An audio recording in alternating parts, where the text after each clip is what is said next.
Scalar आणि vector. सर्वात पहिले आता फिजिक्समधले तुला फिजिकल क्वांटिटीज माहिती आहेत का?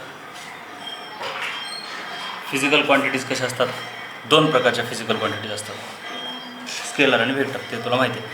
मग स्केलरला काय असते? मॅग्निट्यूड असते. फिजिकल क्वांटिटीज स्केलर आणि हे व्हेक्टर, आणि ह्यांना मॅग्निट्यूड आणि डायरेक्शन अशा दोन गोष्टी असतात. ठीक आहे. मग ह्या दोघांमध्ये फरक काय तर बघ जरा. समज एखाद्या तराजूमध्ये तू 2 किलो आणि 4 किलो ठेवलीस, तर ह्यांची बेरीज ऑलवेज 6 किलोच होते. तू हे कुठेही ठेव, हे 2 किलो इथं ठेव, इथे ठेव, बाजूला बांध, काही कर, त्यांची बेरीज ऑलवेज 6 किलोच होते. पण ह्या बॉडीवरती 5 न्यूटन फोर्स असा लावला आणि 3 न्यूटन फोर्स असा लावला, आणि ही दुसरी सिच्युएशनमध्ये काय केलं, 5 न्यूटन असं लावला आणि 3 न्यूटन असं लावला, तर कोणत्या केसमध्ये बॉडी जास्त फास्ट पळेल? वरच्या केसमध्ये, बरोबर.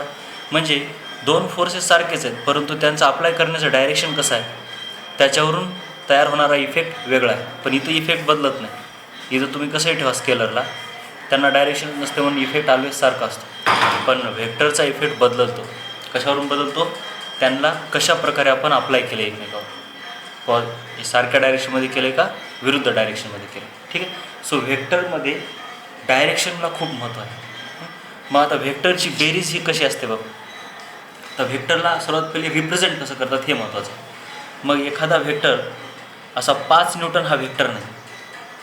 फोर्स हा 5 न्यूटन ह्याला काय अर्थ नसतो. 5 Newton in east direction, west direction, म्हणजे त्याचं मॅग्निट्यूड आणि डायरेक्शन दोन्ही सांगितलं तरच तो व्हेक्टर असतो, अदरवाईज तो व्हेक्टर नसतो.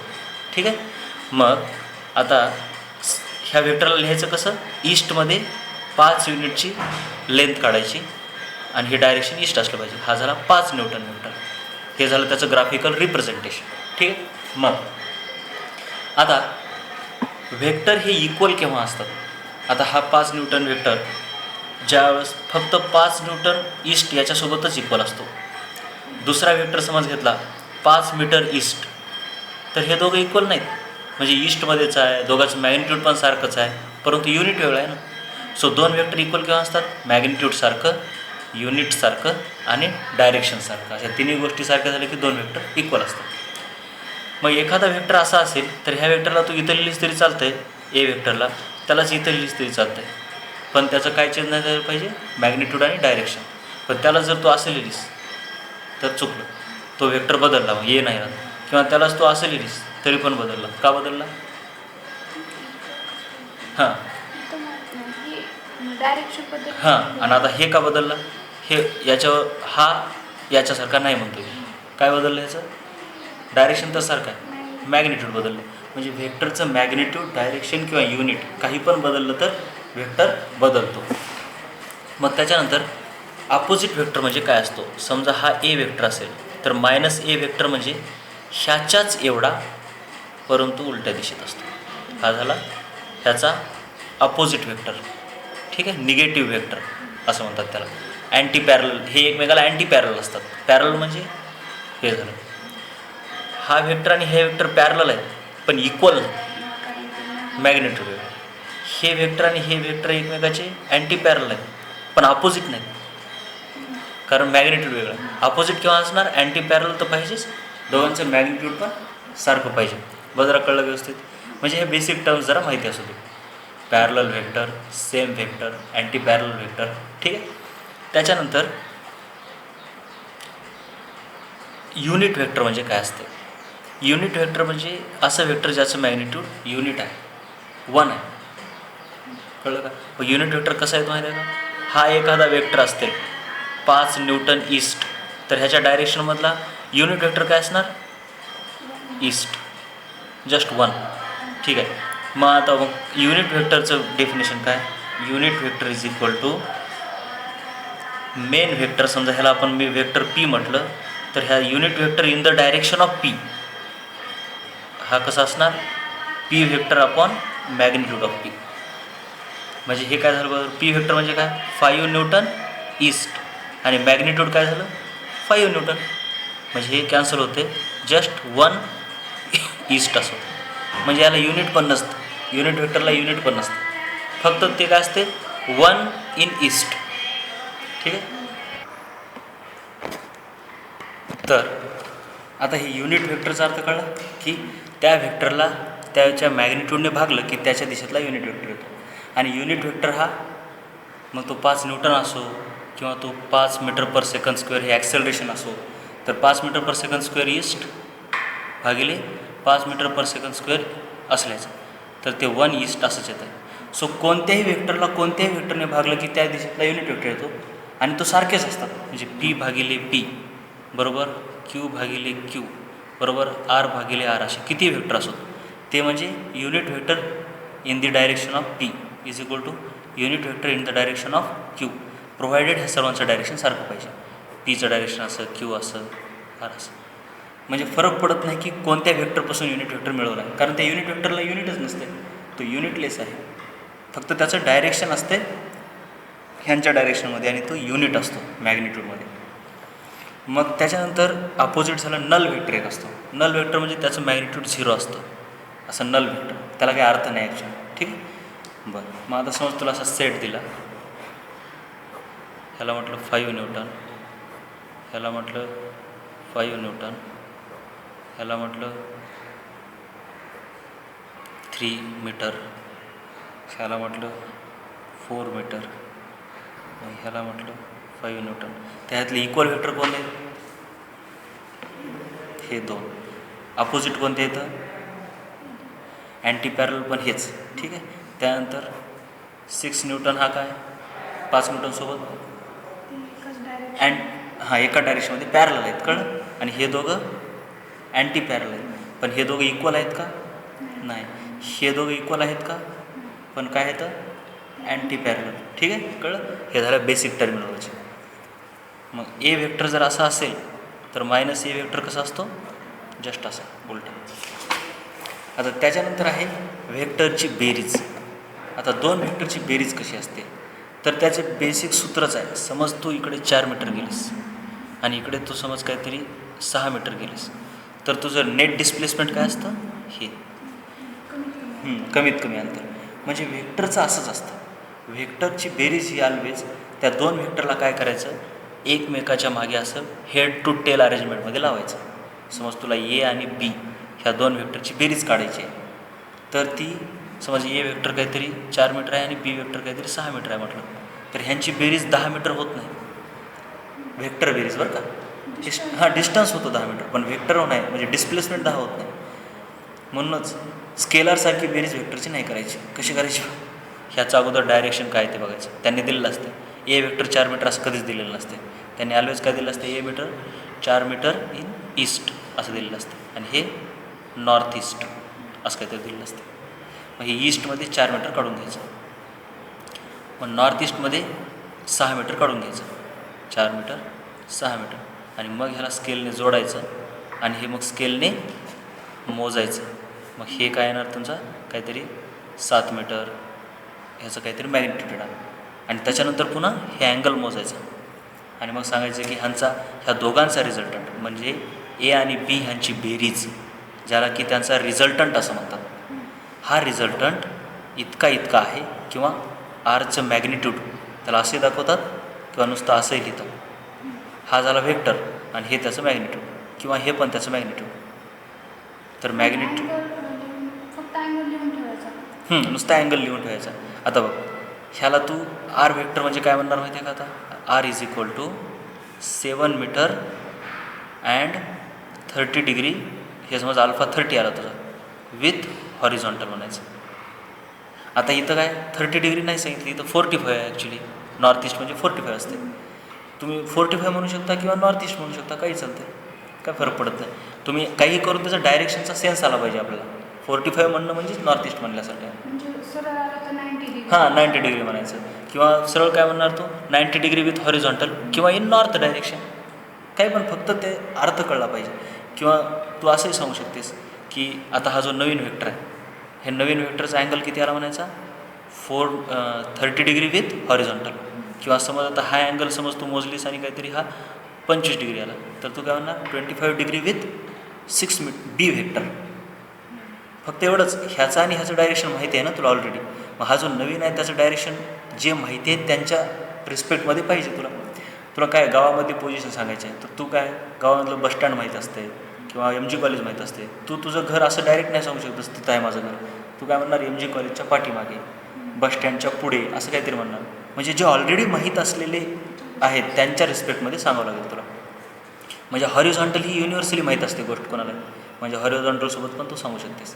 पण सहसा काय असते, दिलेल्या 2 व्हेक्टरपैकी एकासोबतचा अँगल सांगायचा, ते सर्वात बेस्ट असतं. बरं, आता हे काय, आता जॉमेट्री न करा, म्हणजे हे काय तू स्केलचा वापर करून करावं लागेल तुला ना हे. म्हणजे तुला A वेक्टर काढावं लागेल, B वेक्टर ड्रॉ करावं लागेल आणि मग ते डिस्टन्स मोजावं लागेल.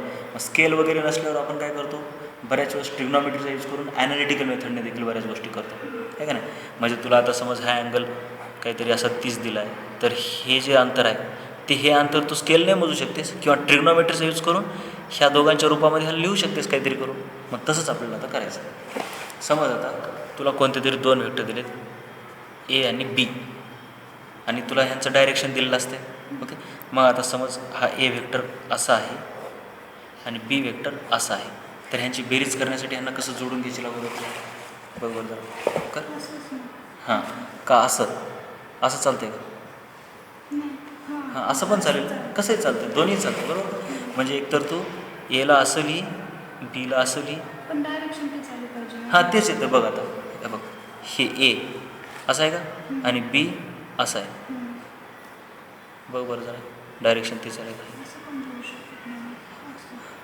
तसं जोडलीस तर काय अडचण येते बघ बरं जरा. आता बघ, ह्या दोघांचं तुला काय करतो मी, हे A असा देतो आणि B असा देतो, तर ह्यांना कशा प्रकारे तू जोडू शकतेस बघ.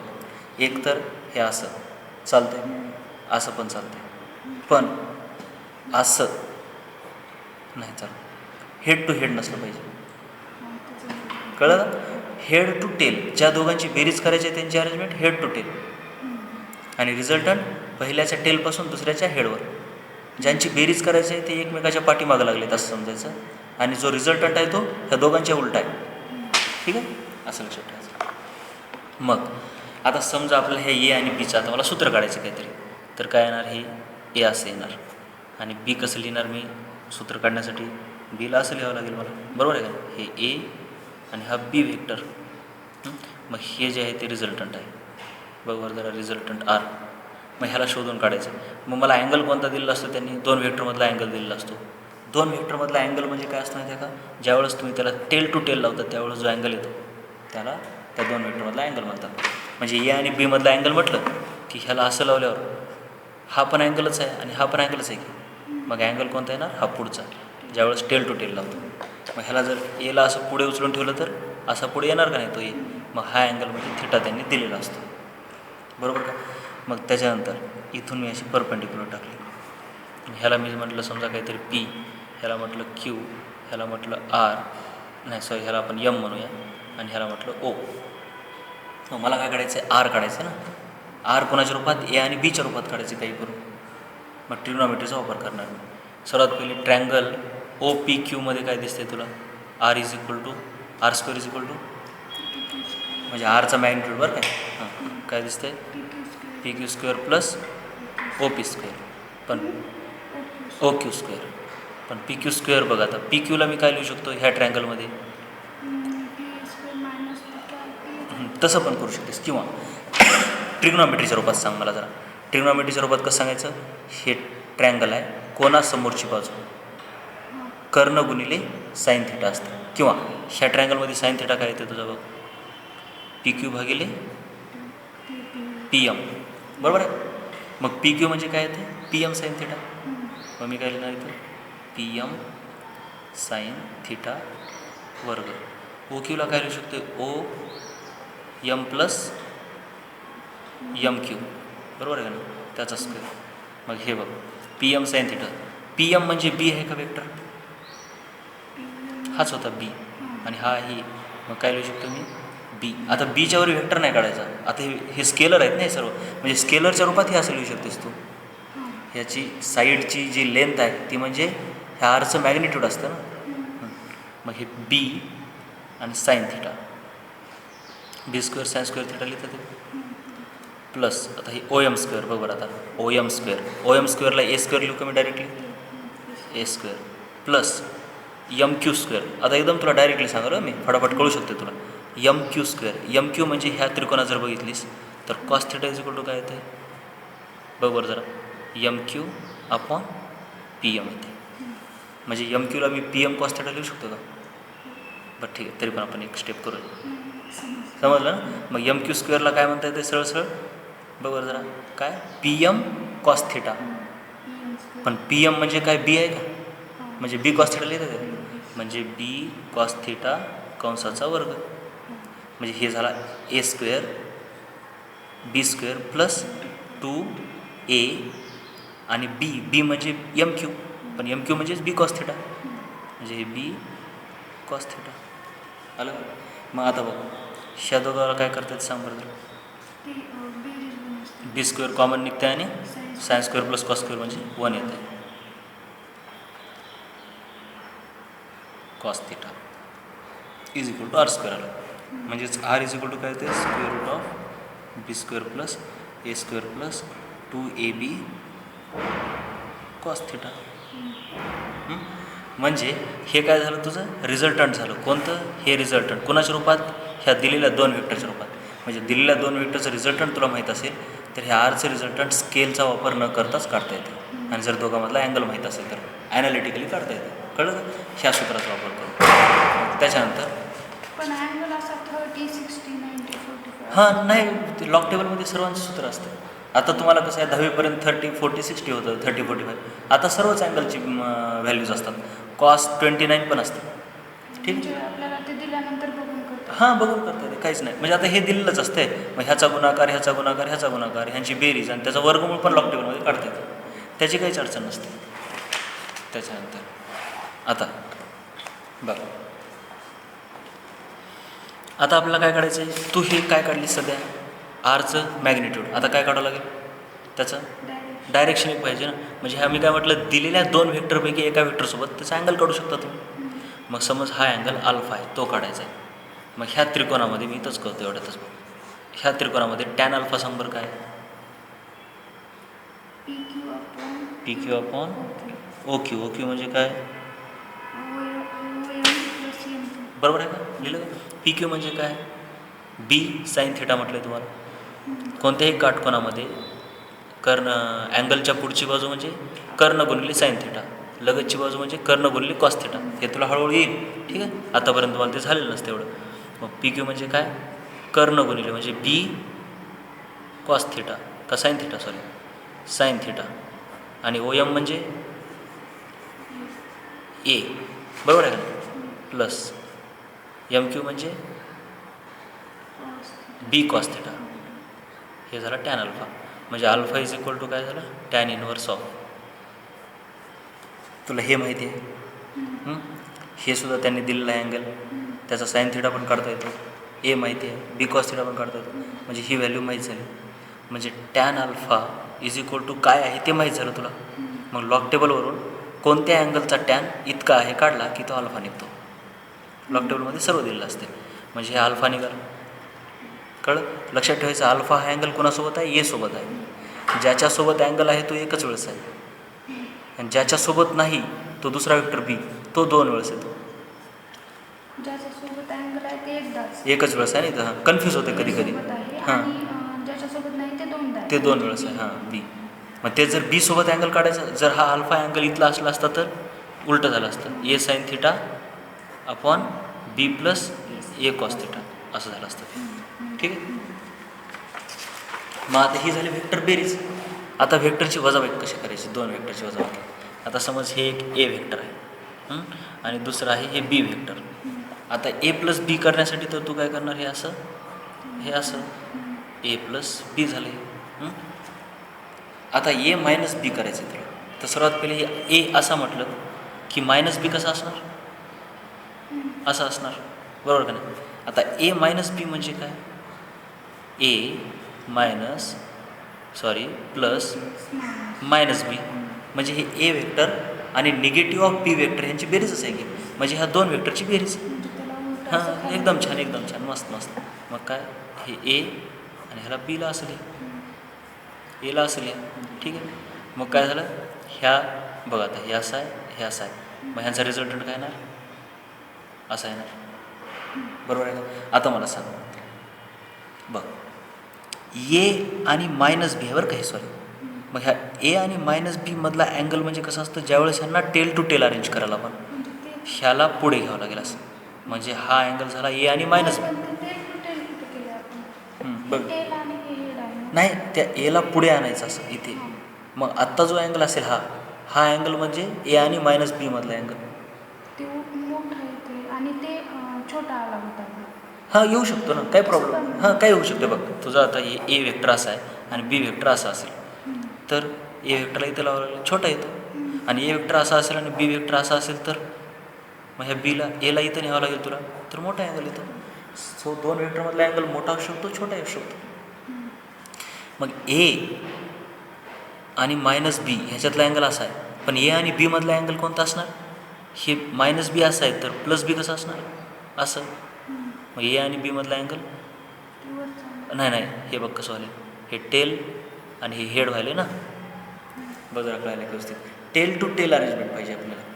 मग हे एला पुढे घ्यावं लागेल आणि बीला, हे बघ बी तर इकडं आहे ना, हे माहिती आहे की बी असं असायला पाहिजे, हे कळायला का? हे जरा कळणार वाटायला. नाही कळलं झालं. हां. म्हणजे फक्त अपोजिटनुसार. बघ, आपल्याला काय करायचं माहिती आहे का? बघ, आपल्याला ए आणि बी मधला अँगल आणि ए आणि मायनस बी मधला अँगल ह्याच्यामध्ये स्टडी करायची. आता हा ए आहे, ओके. सर पहिले प्लसमधला सांगा ना. हां, ठीक आहे. हा ए आहे, ओके. आणि हा वेक्टर काहीतरी असा थोडं तिरपट काढूया, असा बी आहे. आता ह्या दोघातला अँगल म्हणजे कसा असतो, ह्याला असं लिहायचं आणि ह्याला ह्याच्या टेलवरच लिहायचं असं. मग हा जो अँगल असतो तो ए आणि बी मधला अँगल. आता ए आणि मायनस बी मधला अँगल, मायनस बी बेसिकली असा. आता ह्या दोघांतला अँगल काय येणार, हे ए. टेलला जोडायचं. हां, आणि बीला मग असं जोडावं लागेल तुला. मग हा जो अँगल आहे तो ए आणि मायनस बी मधला अँगल आहे. आणि ए आणि बी मधला अँगल कसा असणार, आता मी इथं बघ काय केलं आहे, सॉरी, ए असं लिहिलं आहे, जरा उलटं झालं. हे बी असं पाहिजे ना, हे बी आहे ना, आणि हे ए पाहिजे. मग आता हे जे बी आहे, आता हे मायनस बी असं लिहिलं आहे, तर प्लस बी असं असणार की ह्याच्या उलटं. मग ए आणि प्लस बी मधला अँगल हा आहे आणि ए आणि मायनस बी मधला अँगल हा आहे. मग मी असं म्हणू शकतो का, हां, 180 मायनस थिटा. जर ए आणि बीमध्ये थिटा असेल तर ए आणि मायनस बीमध्ये पाय मायनस थिटा. 180 म्हणजे पाय असते, पाय रेडियन. ते काही नाही. ते माहिती नाही का तुम्हाला? ठीक आहे, 180 मायनस थिटा लक्षात ठेवा. 180 मायनस थिटा. ते तुम्हाला जे माहीत नसते ते क्लिअरली नाही म्हणायचं, माहिती नाही म्हणायचं, ठीक आहे? म्हणजे मला सांगता येतं. मग ए आणि मायनस बीमधला अँगल 180 मायनस थिटा झाला. मग आता समज तुला असं म्हटलं, ए एक वेक्टर आहे आणि बी एक वेक्टर आहे आणि त्यांच्यामधला अँगल थिटा आहे, तर तुला त्यांची वजाबाकीचं सूत्र काय असेल असं विचारलं. म्हणजे तुला काय विचारलं आहे, ए आणि वजा बी यांच्या बेरजेचं सूत्र विचारले ना, असंच आहे की ए आणि बीची वजाबाकी. वजाबाकी मग आता ह्या दोनमधला अँगल काय, 180 मायनस थिटा. ए बीमध्ये थिटा म्हणलं की ह्या दोघांमध्ये 180 मायनस थिटाच असणार. मग काय ह्यांचं सूत्र रिझल्टंट काय असणार आता, A square plus B square plus 2ab cos 180 minus theta. कळलं काय? मग आता हे 180 मायनस थिटाचं सूत्र असतं आहे, पुढच्या तुम्हाला थोड्या नंतर आहे. 180 मायनस थिटा ह्याचं उत्तर येते मायनस कॉस थिटा. म्हणजे हे A square plus B square minus 2ab cos theta. म्हणजे ए आणि बी ह्यांच्या बेरजेचं सूत्र प्लस आहे आणि ए आणि बी ह्यांची वजाबाकी म्हणजे इथं मायनस आहे. कळलं काय व्यवस्थित? आता वाचलीच नंतर तुला आणखीन ते व्यवस्थित क्लिअर होते, त्याच्यावर गणितं करावं लागतात. हां, हे माहितीच तुम्हाला नाहीच आहे ना, हे तुम्हाला नाहीच तर काय करणार. तुला आता पुढे आहे ते cos theta 180 minus cos theta का असते ते ट्रिग्नॉमेट्रीमध्ये, ठीक आहे. मग हे ए स्क्वेअर प्लस हे तर कळलं ना, रिझल्टंटचं सूत्र तुला. हां हां, मग हे सध्या इथपर्यंत. आता त्याच्यानंतर काय माहिती आहे का, कंपोनंट्स ऑफ ए व्हेक्टर. आता बघ, जसं आता बघ 7ची आणि 5ची बेरीज 12 होते, तसं मला ह्या 12ला वेगवेगळ्या रूपात लिहिता येते 7+5, 8+4 असं लिहिता येते की. हे काय झालं, ह्या दोघांचा ही बेरीज झाली. तर ह्याचे हे 2 कंपोनंट झाले, पार्ट. ह्याचे हे 2 कंपोनंट. मग जसं रिझल्टंट ए आणि बी ह्या दोघांना असं लिहिता येते, तसं एक हा आर, ह्याला ए अधिक बी किंवा पी अधिक क्यू असं लिहिता येते. मग ह्याचे आरचे वेगवेगळे कंपोनंट असू शकतात. म्हणजे कसं माहीत आहे का, आता हा जर आर व्हेक्टर असेल तर तो रे आणि वेक्टर एकच ना. रे आणि वेक्टर ठीक आहे सध्या असंच समज, पण तुला जरा वेळ लागेल, ते जरा एकदम त्याचा खास अंदाज येण्यासाठी वेळ लागेल. रे सारखाच असतो व्हेक्टर, पण रे ही एक मॅथमॅटिकल हे रेचं काय प्रॉब्लेम आहे बरोबर जरा, रेला इन्फायनाईट लेंथ असते पण व्हेक्टरला इन्फायनाईट लेंथ नसते. एवढीच लेंथ असते. एक व्हेक्टर म्हटलं की त्याची एवढीच लेंथ, पण एक रे म्हटलं की त्याची किती लेंथ असते. पण म्हणजे ते दाखवून दाखवणं सारखं आहे पण अर्थ वेगळा. व्हेक्टर ए व्हेक्टर म्हटलं की त्याची 5 मीटरच लेंथ, पण रेची लेंथ 5 मीटर नसते, इन्फायनाईट असते. असं. आणि सेगमेंटमध्ये ह्याच्यामध्ये काय फरक आहे, सेगमेंटला डायरेक्शन नसते पण ह्याला डायरेक्शन. मग आता बघ, आता ह्या आर व्हेक्टरला जसं मी 12ला 8+4 लिहू शकतो आहे, 3+9 लिहू शकतो आहे, आणखीन काय काय लिहू शकतो आहे, तसं ह्याला मी बघ बरं हा व्हेक्टर आणि ह्या व्हेक्टरच्या बेरजेत लिहू शकतो का, असं आहे. किंवा हा व्हेक्टर आणि ह्या व्हेक्टरच्या बेरजेत लिहू शकतो. ह्या दोघांची बेरीज म्हणजे पण ते आरच आहे की. पुन्हा हा व्हेक्टर आणि ह्या व्हेक्टरच्या बेरजेत लिहू शकतो. पुन्हा त्याच्यानंतर हा व्हेक्टर आणि ह्या व्हेक्टरच्या बेरजेत लिहू शकतो, जे की हे दोघे एकमेकाला परपेंडिक्युलर आहेत. कळायला का बघ जरा व्यवस्थित. ते 2 जोडलेत ना. हां कधी पण लिहू शकतो. म्हणजे हा आर व्हेक्टर म्हणजे असं काहीच नाही की फक्त ए आणि बीचीच बेरीज आहे. म्हणजे त्याचे खूप असू हां खूप असू शकतात, ए बी सी आणि आधी किती लांब असू शकते. हां कितीही लांब असू शकतात. हे एवढं लांब असू शकते नंतर ह्याचा दुसरा इकडे येऊ शकतो, ए बी सी अधिक डी काही पण असू शकते. ठीक आहे. मग ह्याला आर काय म्हणायचं माहिती आहे का, ह्या आरची हे दोघं कंपोनंट आहेत ॲट अ टाईम, पण आरचा एक कंपोनंट ए म्हटलं की दुसरा बीच घ्यावा लागतो. म्हणजे 12चा एक 8 घेतला की दुसरा 4 घ्यावा लागेल. 8 घेऊन ह्याला 9 नाही घेता येत. म्हणजे आरचा ही कंपोनंटची जोडी झाली किंवा ही दुसरी कंपोनंटची जोडी झाली. मग तू असे भरपूर कंपोनंट काढल्यावर तुला असंही दिसून येईल की असे 2 कंपोनंट आहेत हे जे की एकमेकाला परपेंडिक्युलर आहे. म्हणजे हे ह्याला P+Q म्हटलं मी समज, तर ह्याच्या भरपूर कंपोनंटच्या जोडीपैकी एक जोडी अशी आहे कंपोनंटची जी की एकमेकाला परपेंडिक्युलर आहे. तर त्या स्क्वेअर करून मग काय. तर मग अशा जोडीला जी की एकमेकाला परपेंडिक्युलर आहे त्या जोडीला ह्याचे रेक्टँग्युलर कंपोनंट असं म्हणतात. म्हणजे आरचे अनेक कंपोनंट आहेत परंतु त्याच्यापैकी जे दोघे एकमेकाला परपेंडिक्युलर आहेत ते काय झाले त्याचे, त्या आरचे रेक्टँग्युलर कंपोनंट्स. मग अशी किती असतील. असा एकच असतो. नाही रेक्टँग्युलर कंपोनंट भरपूर असणार. बघ कसे असणार भरपूर. हे आहे आर, आता ह्याचा हा एक रेक्टँग्युलर कंपोनंट झाली का, ही जोडी एक झाली का.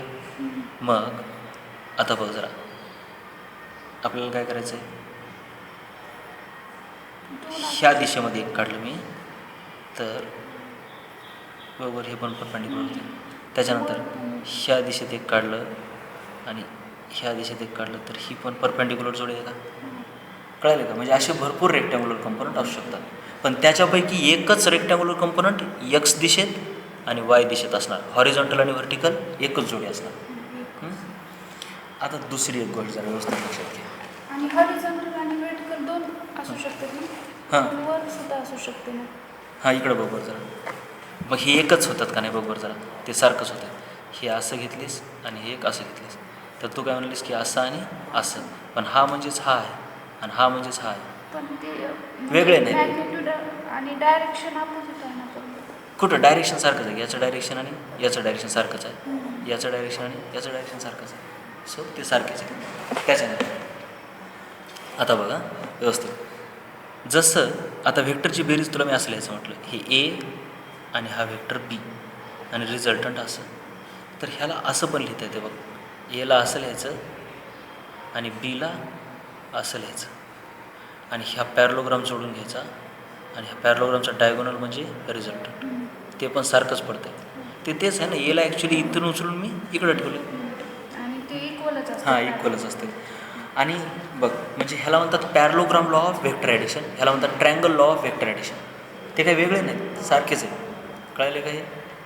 त्याच्यानंतर आता हे पॅरलोग्राम. मग आता एखाद्या व्हेक्टरला मी असं लिहित होतो बघा अगोदर, असं आणि असं त्याचे कंपोनंट काढण्यासाठी असं करायचो मी, किंवा असं आणि असे कंपोनंट काढायचो. त्याच्याऐवजी मी आता ह्या दोन व्हेक्टरची बेरीज कर म्हटलं, ह्या आणि ह्या व्हेक्टरची बेरीज कर म्हटलं की तू आतापर्यंत कसं करायचं, ए आणि बी, ए असं लिहायचा आणि बी असा लिहायचा का? नाही, असा लिहायचा आहे का नाही. आणि मग नाही, हे पण चुकलं वाटेल, टेल टू टेल झालं ना. मग कसं हेड टू टेल पाहिजे. मग हे ए असा लिहिला की बी कसा इथून असा लिहावं लागेल, आणि मग ह्यांना जोडलं म्हणजे रिझल्टंट. पण आता नवीन एक पद्धत काय सांगितली मी, दोघांना टेल टू टेल जोडून घ्यायचं आणि त्यांचा रिझल्टंट पण तिथूनच त्याची टेल सुरू करायची. बघा एक मेथड काय सांगितलं तुला मी,